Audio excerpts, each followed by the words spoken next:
마가복음 계속 보고 있지요. 마가복음 볼 때 우리 이 큰 흐름 세 가지를 염두하시면 좋겠습니다. 마가복음을 이제 지리적으로 보게 되면 갈릴리 일대의 사역, 그리고 예루살렘으로 가는 십자가의 여정, 그리고 예루살렘 사역, 이렇게 큰 세 가지 그룹으로 나뉠 수 있습니다. 그 정도 흐름을 가지고 오늘 본문을 보시면 좋겠는데, 우리가 지난 시간에 이어서 예루살렘을 향한 십자가의 길이 이제 본격적으로 시작됐죠. 그 시작쯤에 있었던 일들을 우리가 오늘도 보게 됩니다.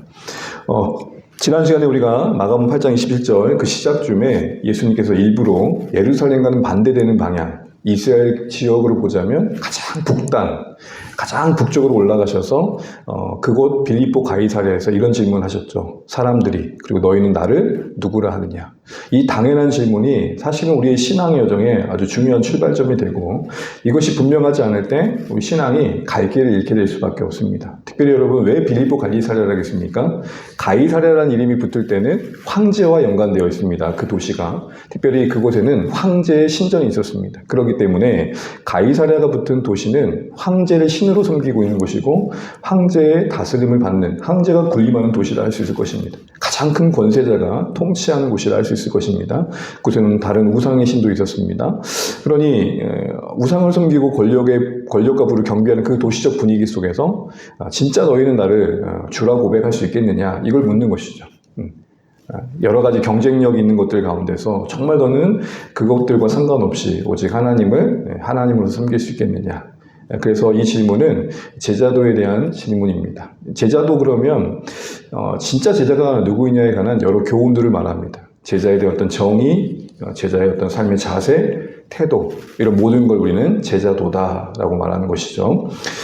이 질문에 베드로가 뭐라고 말합니까? 주는 그리스도이십니다. 아주 정답을 말했죠. 그러나 그 고백의 표현은 맞았지만 그 안에 담긴 생각은 바뀌어야 했었죠. 그래서 예수님께서는 이후에 이 고백에 그리스도가 어떤 일을 하는지를 바르게 알려줍니다. 너희들이 기대하는 그리스도와 다르게 내가 그리스도에서 할 일은 십자가의 길을 걷는 것이다 라고 하면서 그리스도로서, 메시아로서 하시는 사역의 본질을 설명하시죠. 이걸 두고 베드로가 항변하죠. 항변이 뭐였습니까? 따졌다는 거죠. 그거 아니지 않습니까? 하고 따졌다는 겁니다. 그렇게 했던 이유가 있었죠. 그들에게 일단 십자가 자체는 거부할 수밖에 없는 어떤 상징이었습니다. 왜냐하면 나무에 매달린 자마다 저주받은 자라는 말씀 때문에 십자가에 매달린 자는 그리스도일 수 없는 겁니다. 그리고 또한 십자가를 지시게 되면 그들이 예수님을 통해 꿈꿨던 꿈을 이룰 수 없는 겁니다. 이런 측면에서 당연히 거부할 수밖에 없었죠. 그래서 결국 말하는 것은 그리스도라는, 메시아라는 귀한 고백을 했지만 제자들의 그 메시아에 대한 생각은 변화되어야 했다라는 겁니다. 이런 배경 속에서 이제 주시는 말씀이 34절인 겁니다.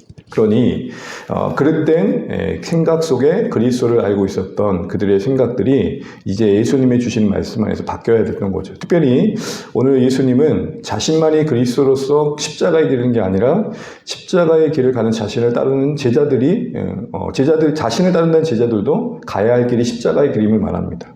특별히 이제 말씀드린 것처럼 마가복음 8장 27절부터는 곳곳에서 이제 길이란 말이 종종 나옵니다. 가는 여정 속에서 길을 많이 말씀해 주시죠. 그래서 이렇게도 표현해 볼 수 있는 겁니다. 길 위에서 가야 할 길을 말씀하심. 이게 마가복음의 오늘 본문 이후의 여정 속에서 우리가 봐야 될 모습입니다. 자, 그런 가운데 34절을 이렇게 권면의 시작을 하시죠. 함께 읽어볼까요? 시작.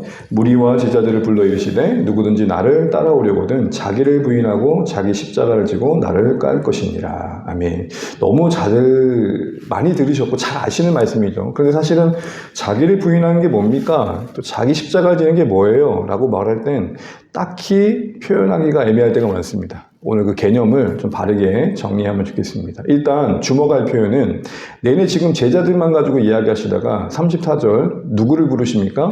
무리와 제자들을 동시에 부르십니다. 뭘 보여줄까요? 예수님을 따른다라는 것이 제자들만의 몫이 아니라 무리 안에서도 불러 이야기되는 것은 누구든지 예수님을 따르려고 한다면 가야 할 길이다라는 겁니다. 특별한 소수에게만 요청되는 삶이 아니라 그들에게만 비장한 각오로 요구되는 게 아니라 예수님을 믿는 사람이라면 여러분이 종교가 뭐예요? 라고 할 때 그 종교란에 뭐라고 적습니까? 설마 불교라고는 안 적으시죠? 뭐 천주교라고는 안 적으시죠? 뭐라고 적으세요? 적어도 기독교라는 적으실 거란 말입니다. 기독교로 적는 사람이라면 누구든지 고민해야 될 삶의 길이다. 이 얘기를 하고 계시는 겁니다. 그래서 여러분, 이 34절 이후에 제자도를 권면하실 때 반복되는 표현이 있습니다. 34, 35, 38절에 누구든지라는 표현이 반복됩니다. 예외 없이 예수님을 따르려고 하는 사람이라면 모두가 다 이 길을 고민해야 된다는 거죠. 그래서 예수님이 가신 그 십자가의 길을 바로 알고 따라가는 게 참 제자다. 이 얘기를 하고 계시는 거죠.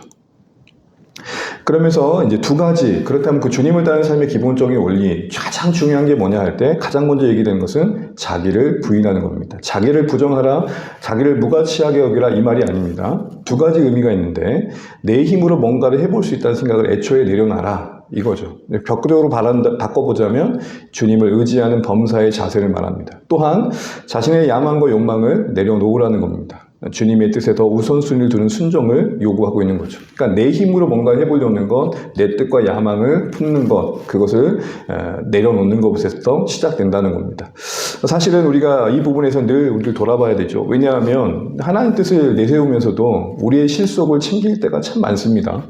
우리 속내를 다 드러낼 수 없어서 모를 뿐이지 하나님 앞에서 우리 자신을 정직하게 비춰보면 내 입속 때문에 또 하나님 뜻을 내세우면서 감추올 때가 참 많죠. 그래서 자신을 부정한다는 것은 사람의 일에서 하나님의 일을 끊임없이 우리 일을 맡고 가는 겁니다. 그러니까 이렇게도 바꿔볼 수 있을 것 같습니다. 하나님의 일이 하나님 일 되게 하는 겁니다. 다시요. 하나님의 일이 하나님 일 되게 하는 겁니다. 예배가 예배되게 하는 겁니다. 섬김이 섬김되게 하는 겁니다. 이런 모든 것들이 자기 부정이라 할 수 있을 겁니다. 이런 생각이 좀 들었어요. 예수님이 제자도를 말씀하면서 가장 먼저 요구하신 게 나를 따르려면 자기를 부인하라는 이 명령은 참 많은 고민을 던지게 됩니다. 왜냐하면 우리는 예수님을 따르는데 가장 걸림돌이 되는 게 내 주변인 것 같고 환경인 것 같고 여건인 것 같지만 예수님 말씀대로 보자면 우리가 예수님을 제대로 따르고 하나님을 기쁘시게 하는 삶을 사는데 가장 최대의 걸림돌은 누구라는 거예요? 예? 내 자신이라는 거예요. 너무 좀 놀랍지 않습니까? 나는 뭐 때문에 못 따르고 있고 이것 때문에 못 따르고 있고 저 사람 때문에 힘들다고 했는데 정작 지금 예수님은 누구를 먼저 얘기하세요? 내 자신 안에서부터 싸워야 할 싸움이 있다는 겁니다. 진짜 그런 것 같습니다. 목회하면서도 늘 저를 힘들게 하는 건 저 자신이거든요. 뭐 저만 그러겠습니까? 우리 모두가 다 신자로서 하나님을 기쁘시게 하는 마음이 왜 없겠어요? 그런데 그럴 때마다 가장 힘들게 하는 건 누구예요? 그때 우리를 떠오르는 게 진실하다. 먼저 우리 자신을 돌아보는 게 필요하다는 자기 학대하라는 말이 아닙니다. 진짜 하나님께서 우리 안에 먼저 요구하시는 것은 우리 자신과의 싸움에서 승리하기를 원하신다라는 것이죠. 어떤 모양에서의 싸움이든 말이죠. 그리고 나서 이제 두 번째 원리를 말씀하십니다. 뭐라고 말씀하십니까? 자기 십자가를 지고. 여러분 일단 십자가 그러면 우리보다는 그 당시 사람들에게 뭘 떠오르냐가 중요하겠죠. 그 당시 사람들에게는 십자가 그러면 고통, 수치, 아주 고통스러운 죽음을 상징하게 됩니다. 그러나 예수님에게 십자가는 사명의 수단이었죠. 구원이라는 하나님 역사를 이루는 수단이었습니다. 그러니까 단순히 어려움 자체를 고생하는 것 자체를 십자가로 볼 수 없는 겁니다. 우리 보통 이제 신자들이 이야기하다 보면 어떤 힘든 일을 겪을 때 뭐라고 말하죠? 아이고 이거 내 십자가죠.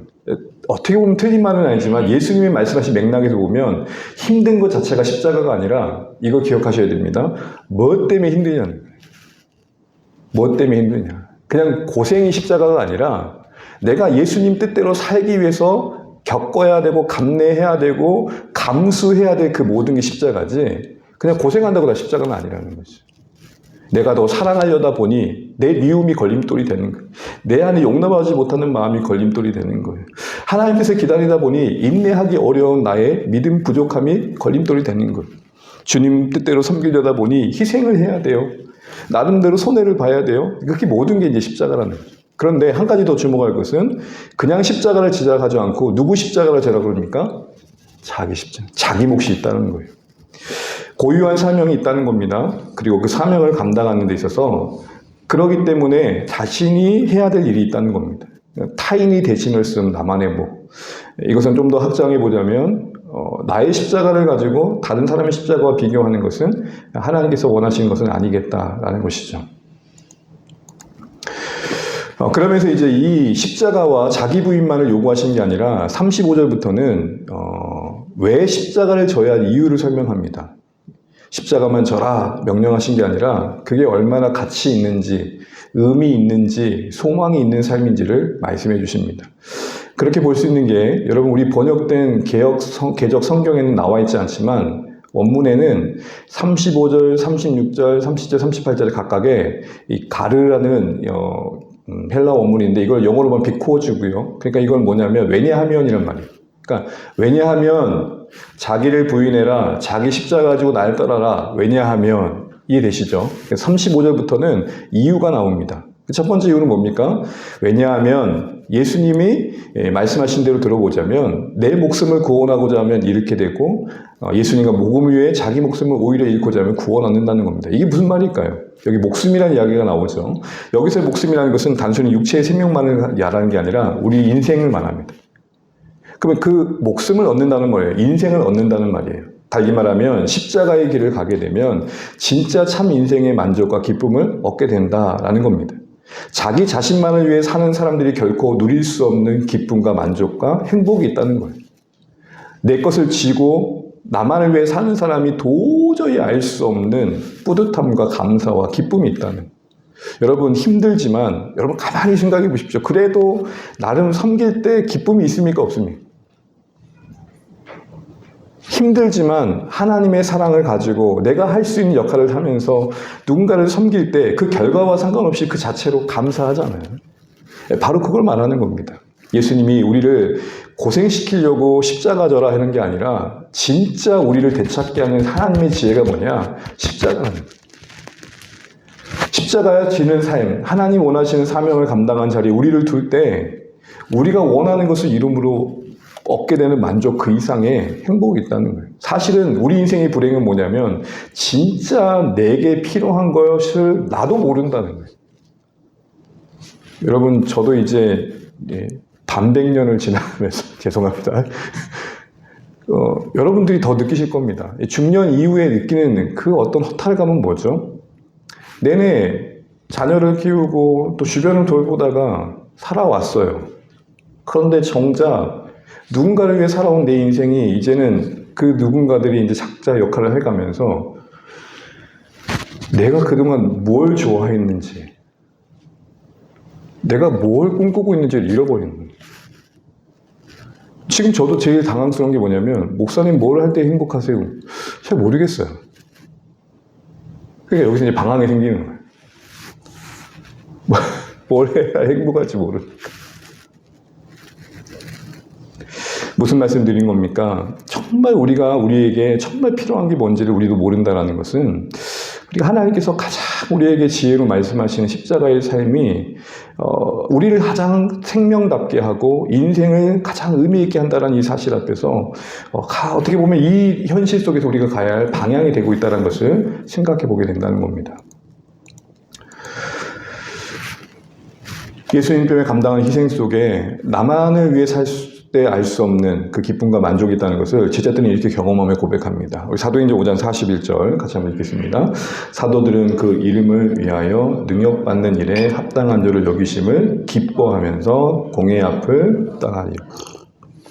능욕이란 게 뭡니까? 부끄러움을 당했다는 거죠. 그런데 오히려 거기서 뭘 했대요? 기뻐해요. 이걸 우리는 설명할 수 없는 거죠.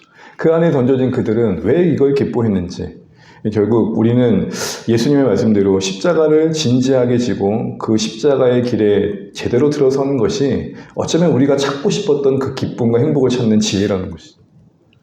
우리 그런 말 하잖아요. 결국 행복은 가장 가까이 있었다. 그래서 예전에 행복은 파랑새라 하면서 쫓아다녔지만 결국에는 얻지 못하더라.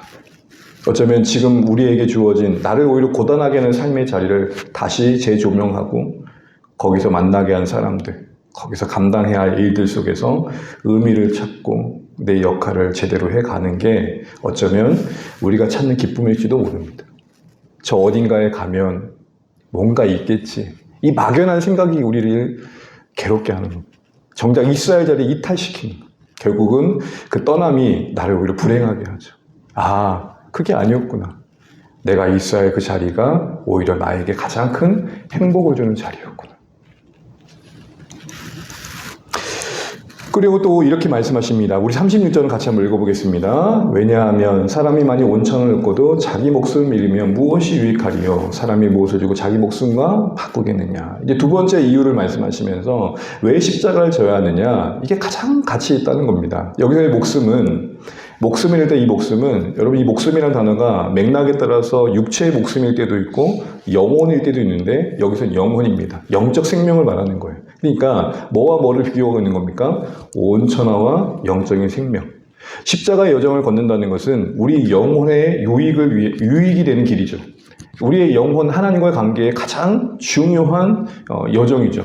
영생에 이르는 여정이죠.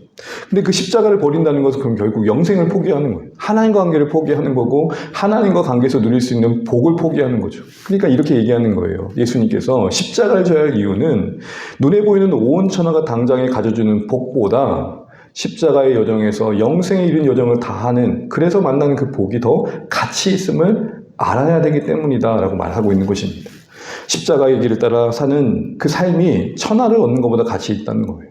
그러니까 어쩌면 또 이렇게 말씀하시는 거죠. 그 이유를 제시하면서 십자가의 길을 가는 사람은 어디에 더 가치를 두고 있는지를 아는 사람이다라는 겁니다. 사실 여러분, 우리가 늘 당연히 여기있지만 우리는 이 세상을 살아가고 있고 이 세상이 우리의 하루하루를 채우고 있습니다. 그런데 이 보여지는 세상이 얼마나 힘이 강한지 때로는 진짜 천국에 있는지 모르고 삽니다.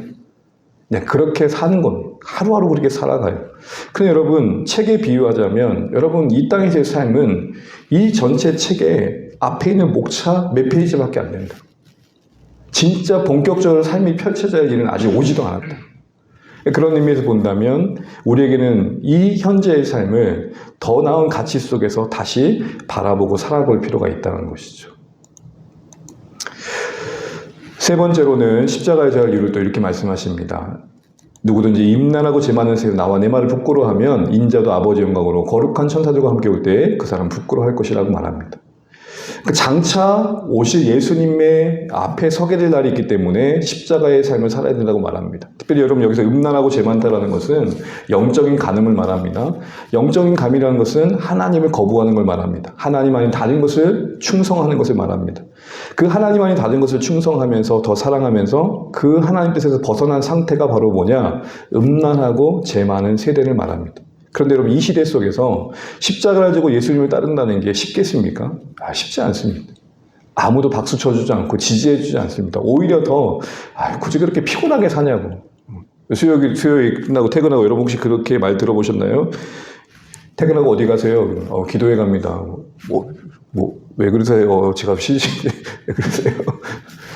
여러분 여기 온 게 어떻게 보면은 다른 사람이 볼 때는 이상한 거일 수 있어요. 그러니까 제가 죄송해요. 왜 오셨어요? 근데 이렇게 물어볼 수밖에 없는 상황이라고요. 굳이 뭐 일요일만 교회 가면 되지. 근데 여러분 이 세상 속에서 십자가를 지고 사는 이 삶의 가치를 우리가 다시 확인하기 위해서는 뭐가 필요하냐? 이렇게 끝나지 않는다는 걸 알아야 됩니다. 예수님이 반드시 우리를 만나러 오신다는 거죠. 우리가 이 세상에서 듣는 그 어떤 평가보다 그러기에 가장 중요하게 여겨야 할 평가는 주님 앞에서 받을 평가라는 것이죠. 그런 의미에서 십자가를 따라 산다는 것은 영원한 관점에서의 삶을 사는 것입니다. 그날의 더욱 빛날 삶을 바라보는 거죠. 저는 이렇게 생각이 듭니다. 오늘 38절 예수님 말씀대로 하면 이 세상을 부러워하면 그날에 부끄러워진다. 이 세상을 부러워하면 그날에는 부끄러워진다. 이게 오늘 십자가를 져야 할 우리의 중요한 이유인 것이죠. 마지막으로 십자가를 져야 할 이유를 9장 1절에 말씀하십니다. 우리 이 말씀 읽고 마무리해 가겠습니다. 함께 읽죠. 또 그들에게 이르시되 내가 진실로 너희에게 이르노니 여기 서 있는 사람 중에는 죽기 전에 하나님 나라가 권능으로 임하는 것을 볼 자들도 있느니라 하시니라. 하나님 나라가 권능으로 임한다. 죽기 전에 그걸 볼 자가 있다. 여러 가지 해석의 여지가 있지만 이제 가장 중요한 것은 이 주의 나라가 권능으로 임한다는 걸 본다는 게 어떤 의미인지를 우리가 바로 알고 우리에게 적용해 가는 게 아닌가 싶습니다. 일단 가까운 문맥 안에서 보게 되면 다음번에 보겠지만 2절부터는 뭐가 나오냐면 변화산 사건이 나옵니다. 변화산 사건이 뭐죠? 예수님이 제자들 몇 명을 데리고 가가지고 산에 올라갔더니 예수님의 모습이 변모한 거죠. 하얗게 바뀌는 거죠. 그 영광스러운 모습을 바뀐 모습은 뭘 상징하는 거였습니까? 후에 예수님이 죽음 이후에 부활의 몸을 덧입게 될 것들을 미리 보여주신 거죠. 살짝 보여주신 거예요. 살짝 보여주신 그 모습이 이제 앞으로 예수님이 영광스러운 모습을 이야기하고 있다는 겁니다. 이게 하나님 나라가 권능으로 임한 모습입니다. 그리고 더 나아가서 이 예수님의 부활과 승천 이후에 펼쳐질 일들을 이야기하고 있습니다. 예수님이 십자가에 죽으신 것으로 끝나지 않고 부활하시고 승천하신 뒤에 하나님의 나라가 본격적으로 이 땅에 시작하게 되죠.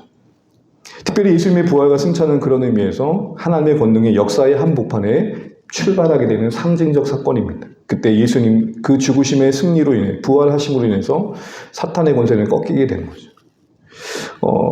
그리고 이거를 제자들이 목격하게 되는 것이 죽기 전에 하나님 나라 권능을 본다는 것입니다. 더 나아가 이후에 어떤 일이 일어납니까? 오순절에 이제 성령께서 약속된 이 날에 임하실 때 하나님의 영광스러운 임재 속에서 교회가 태어나죠.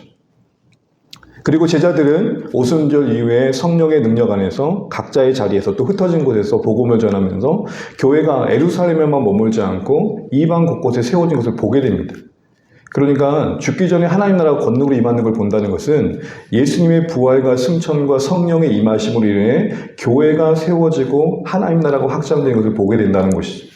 이해되시죠, 여러분? 하나님 나라가 권능으로 임한다는 것은 그 시대에도 예루살렘에만 교회가 시작되는 게 아니라 예수님이 온전히 승천하신 뒤에 온 세상에 복음이 전파되는 것을 그들이 두 눈으로 확인하게 되었다. 이 얘기를 하는 겁니다. 결론적으로 이 말씀은 결국 뭘 말하는 겁니까? 예수님이 고난으로 말씀하신 십자가가 그걸로 끝나지 않는다는, 그 십자가는 심겨져서 열매를 맺는다는 겁니다. 이 땅의 교회로서 하나님 나라가 확장되는 것으로서 나타난다는 겁니다. 그러니까 이 말씀은 위로와 소망을 주는 거죠. 오늘 우리에게도 동일하기 때문입니다. 제자들이 섬겼던 시대 이후에도 교회는 끊임없이 지금도 그 생명력을 이어가고 있습니다. 군대에 이런 군가가 있습니다. 밟아도 불이 뻗는 잔디불처럼. 네, 갑자기 심장이 벌렁벌렁거리고 같이 재입대해야 되거든요. 잔디를 밟으면 밟을수록 어떻게 돼요? 이게 억센 생명력을 발휘하잖아요.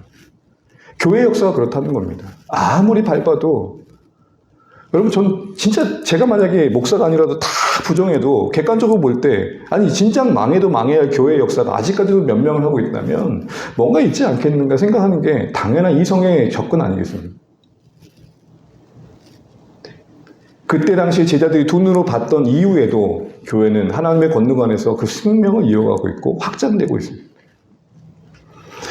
그러게 마가복음 9장 1절 말씀은 오늘 우리에게도 격려인 거죠.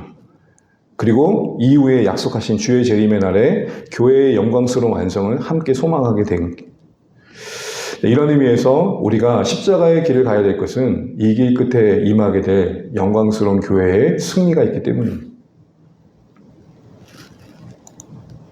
정리하겠습니다. 오늘 예수님은 나를 따르는 삶의 원리 두 가지를 말합니다. 첫 번째 뭐예요? 자기를 부인하고 십자가를 지는 것. 자기를 부인하는 뜻은 뭐였습니까? 내 힘으로 살려는 것을 내려놓는 것. 내 야망과 욕심을 포기하는 것. 십자가를 지는 건 뭐였습니까? 그냥 고생하는 게 아니라 사명 때문에 감수해야 될 모든 것들. 그런데 이 시제가 동사가 뭐냐? 동사 시제가 뭐냐? 현재형이. 현재형은 뭘까요? 계속될 때 말이에요. 이 말은 자기 부인과 자기 십자가에 지는 것이 어느 한순간에도 멈춰서는 안 된다라는 거죠. 그러면서 십자가와 자기 부인만을 명령하신 게 아니라 그 이유를 말씀하십니다. 십자가의 길을 갈 때 우리는 가장 큰 행복을 발견할 수 있다. 십자가의 길을 갈 때 우리는 영원한 생명을 얻을 수 있다. 십자가의 길을 갈 때 장차 예수님 앞에 설 때 우리가 의미 있어질 것이다. 십자가의 길을 갈 때 우리는 이 길 끝에 이것이 고생으로 끝나는 것이 아니라 우리의 수고와 땀이 열매 맺는 영광을 반드시 보게 될 것이다. 만약 십자가가 십자가로 끝난다면 져야 할 이유가 없는 것이다. 이처럼 예수님이 십자가를 지라는 명령만 주신 게 아니라 왜 그 길이 가장 지혜롭고 가치 있는지를 설명해 주셨던 걸 잊지 마십시오. 충분히 예수님은 이유가 있고 원인이 있고 목적이 있어 말씀하시는 겁니다. 자기 일을 부인하는 제자의 길이 고생길입니다. 그러나 그것만 볼 게 아니라 영광의 관점, 영혼의 관점에서 보면 가장 복된 길이다. 인생의 참 행복을 알 수 있는 길이다. 더 나아가 반대로 생각해 본다면 오늘 우리 삶 가운데 하나님 나라의 권능을 약속받고 있는데 이걸 경험하고 있지 못하다면 그 출발이 되는 자기 부인과 자기 십자가 지는 삶이 있는지를 돌아볼 필요가 있겠다. 이런 생각도 해보게 되는 거예요. 내 삶의 영역에서 정말 하나님 나라 권능의 임하기를 우리가 맛보고 있지 않다면 어쩌면 나는 정말 십자가의 길을 벗어나 있지 않는가를 돌아보자는 거죠. 이 이야기를 하고 마치겠습니다.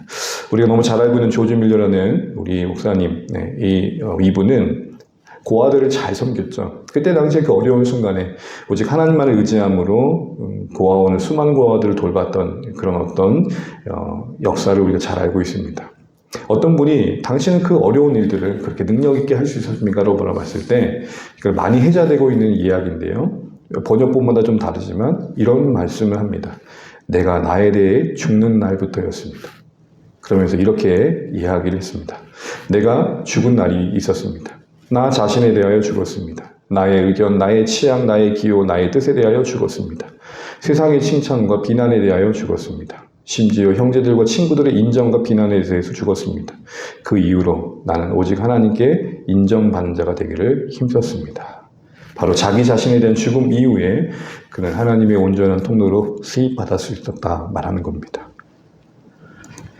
오늘 이 여러 말씀 속에 이 한 가지 질문을 생각해 보면 좋겠습니다. 나에게 요청되는 자기를 부인함과 자기 십자가 짐은 무엇인가? 기억하시면서 오늘 본문의 말씀이 우리에게 주는 도전 앞에 진실하게 설 수 있는 말씀 되시면 좋겠습니다.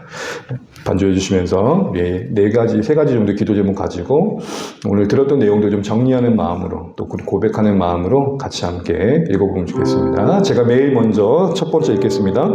예수님의 길을 따라가기 위해 자신을 부인하는 삶을 이루어가게 하소서. 자신의 힘으로 무언가를 이루려는 생각을 버리고 범사의 주님을 의지하게 하소서. 나의 야망과 욕망을 내려놓고 사람의 일이 아닌 하나님의 일을 우선순위에 두며 순종하는 삶을 살게 하소서. 신앙생활의 가장 큰 걸림돌인 자기 자신과의 싸움에서 승리하게 하소서. 예수님의 길을 따라가기 위해 자기 십자가를 온전히 지게 하소서. 나에게 주어진 고유한 사명의 무게와 크기를 다른 사람과 비교하지 않게 하소서. 주님을 따르기 위해 필요한 희생을 자원하여 감수하며 하나님의 섭리를 신뢰하는 인내를 주소서. 마지막입니다. 자기 부인과 자기 십자가를 지는 삶을 살아가야 할 이유에 깨어있게 하소서. 온천하를 얻는 것보다 영생의 길을 가는 것이 가장 복되며 인생의 참된 의미와 기쁨을 얻는 삶이 됨을 기억하게 하소서. 세상의 시선과 평가보다 훗날 주님 앞에 서게 될 때에 임할 칭찬을 더욱 크게 여기게 하소서. 자기 부정과 십자가를 지는 삶을 살아갈 때에 약속해 주신 하나님의 나라가 권능으로 임함을 경험하게 하소서. 우리가 죽고 예수가 삶으로 하나님의 나라 경험해가면 좋겠습니다. 같이 찬양합니다. 내 안에 사는 이